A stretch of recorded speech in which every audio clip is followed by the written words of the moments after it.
जी ही आहे सिंध जो 3 नंबर वॾो शहर सखर, जेको गुज़िरियल रात बरसात खां पोइ हिन वक़्तु ॿोॾि जी सूरत हाल जो ॾेख ॾेई रहियो आहे। मां हिन वक़्तु मौजूदु आहियां सखर जे जेल रोड ते, जेको सखर ऐं रोड़ी वेंदड़ रस्तो आहे, जिते गोॾे जेॾो पाणी बीठल आहे। इलाइक़े वासी तमामु घणा परेशान आहिनि। सखर जा जेके चूंडियल नुमाइंदा आहिनि, इंतिज़ामिया आहे, उहा तरक़ी जूं वॾियूं दावाऊं बि करे, पर सूरत हाल तव्हांजे साम्हूं आहे। चंद रोडनि रस्तनि खे छॾे अक्सर रोड रस्ता ही साॻिया मंज़र ॾेख ॾेई रहिया आहिनि। हैदरी मस्जिद हुजे या ॿिया इलाइक़ा हुजनि जिते मस्जिदुनि में या इलाइक़े जी जेके घर आहिनि उन्हनि में पाणी बीहजी वियो आहे। सखर जे पुराणो सखर ख़ासि करे हेठां इलाइक़ो आहे, जिते बकर चौक, टांगा स्टैंड, उते बि हमेशह पाणी बीहंदो आहे। शहरनि खां पुछा कयूं था त ही हिन सूरत हाल खे कीअं पिया ॾिसनि ऐं बरसाती पाणी निकाल करण जे लाइ इंतिज़ामिया खे जोगा कदम बि खयां आहिनि या न। शहरनि खां पुछा कयूं था उन्हनि जो छा चवणु आहे। ही जॾहिं बि अहिड़े क़िस्म जी बरसाति अचे थी तॾहिं खां इहो थियो आहे। पर मुंहिंजो हिकिड़ो सुवालु आहे पीपल्स पार्टी वारनि खां, 30 सालनि खां वठी हिननि जी गवर्नमेंट आहे, 30 सालनि में ही हालत सखर सां कयूं बीठा आहिनि।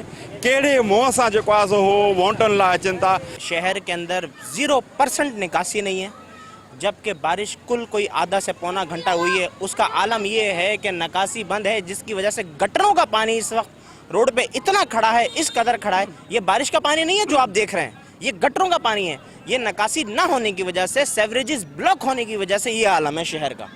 पैदाइश है ही ॾिसूं था, पाणी हर जाइ ते बीठो हूंदो आहे। वोट वठण ईंदा आहिनि, डुकडुकी बजाईंदा आहिनि, पोइ माण्हू उनखे पैसा हराम घुराईंदा आहिनि, वोट वठंदा आहिनि। पोइ कमु कंहिंजो बि न थींदो आहे, न नालियुनि जो, न कोई पाइपलाइन जो, कंहिंजो बि कमु। ख़ुदा पुछंदो हिननि खे। ये असांजा हुकुमरान है, माशाअल्लाह सुभान अल्लाह। नौमान इस्लामुद्दीन शेख साहब, बैरिस्टर सखर, ये ॾिसो था, चवंदो आहे जेको आहे त मां ख़र्च कंदो आहियां ईअं हूअं, जेको आहे त जंहिंमहिल बि मींहुं वसंदो आहे हिते इन खां वधीक पाणी बीठो हूंदो आहे। हाणे ॾिसी सघो था, मुंहिंजी बाइक होॾां साम्हूं बीठी आहे, मां हथ में खयां आहियां, तव्हां उहो साम्हूं मंज़र ॾिसी सघो था, केॾो जेको आहे त पंधु आहे, बाइक बीह रही आहे। माण्हुनि खे जेको आहे त तकलीफ़ में मुज़ाहिरो करणो थो पए। पहले इक़्तिदार जी, इंतिज़ामिया जी, जिन वटि जेको आहे न हिननि जी अथॉरिटी आहे, पावर ऑफ अटॉर्नी असांजे सखर जी आहे, या उन्हनि जी जेको आहे न जेके फंडिंग अचे थी सॼो उन्हनि जे खीस में थो वञे। असां पिया हीअं लोड़ियूं था पिया।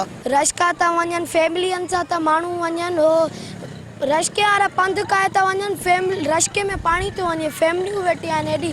हे माण्हू वॾा वॾा वञनि था, बुज़ुर्ग वञनि था, किरदा था वञनि, गटरनि में किरनि था, हिननि खे ज़्यादती था कनि। बसि हिकु क़िस्म जी असां सां इंतिज़ामिया आहे, उहे मानसून बारिशुनि जी अॻुवाट तयारी कंदी आहे, इजलास थींदा आहिनि, पर हमेशह वांगुरु सिर्फ़ु उहे दावा हूंदा आहिनि, अमली तौरु को बि क़दम न हूंदो आहे।